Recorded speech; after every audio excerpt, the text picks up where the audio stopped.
Selamat sore Pak, perkenalkan nama saya Lice Sinaga. Di sini saya akan menjelaskan tentang hak dan kewajiban warga negara. Nah, apa itu hak? Hak adalah sesuatu yang mutlak menjadi milik kita dan penggunaannya tergantung kepada kita sendiri. Dan apa itu kewajiban? Kewajiban itu adalah sesuatu usaha dilakukan dengan penuh rasa tanggung jawab.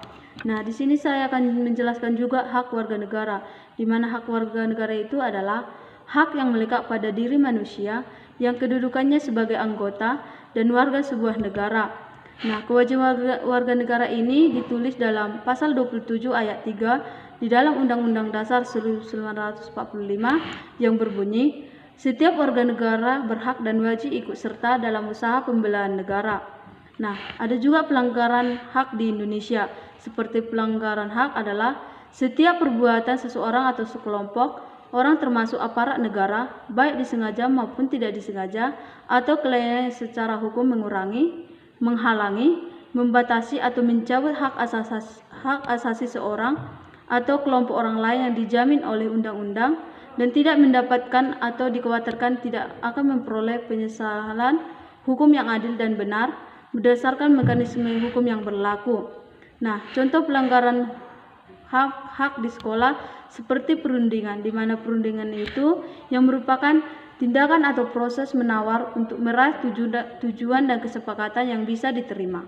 Dalam perundingan ini dibutuhkan tindakan kedua belah pihak yang baik dan nyata maupun yang tidak, di mana pihak-pihak berunding memberikan persetujuannya. Nah, ada juga pelanggaran kewajiban di Indonesia, di mana pelanggaran kewajiban adalah tidak melaksanakannya sebuah tanggung jawab yang seharusnya dilakukan seseorang, seperti pengingkaran kewajiban di sebuah negara. Mestinya sebagai warga negara mempunyai kewajiban seperti membayar pajak yang telah ditetapkan di undang-undang dan mematuhi peraturan lalu lintas. Nah, contoh pelanggaran kewajiban di Indonesia yaitu yang pertama itu tidak membayar pajak, yang kedua melanggar hak asasi orang lain, yang ketiga tidak memakai helm saat berkendara, yang keempat itu melanggar rambu-rambu lalu lintas, yang terakhir itu merusak fasilitas umum milik negara seperti melakukan vandalisme tempat-tempat umum dan merusak jaringan telepon. Contohnya melakukan vandalisme tempat-tempat itu sepertinya kita mencoret-coret tempat umum. Sekian dari presentasi saya Pak, saya ucapkan terima kasih. Selamat sore Pak.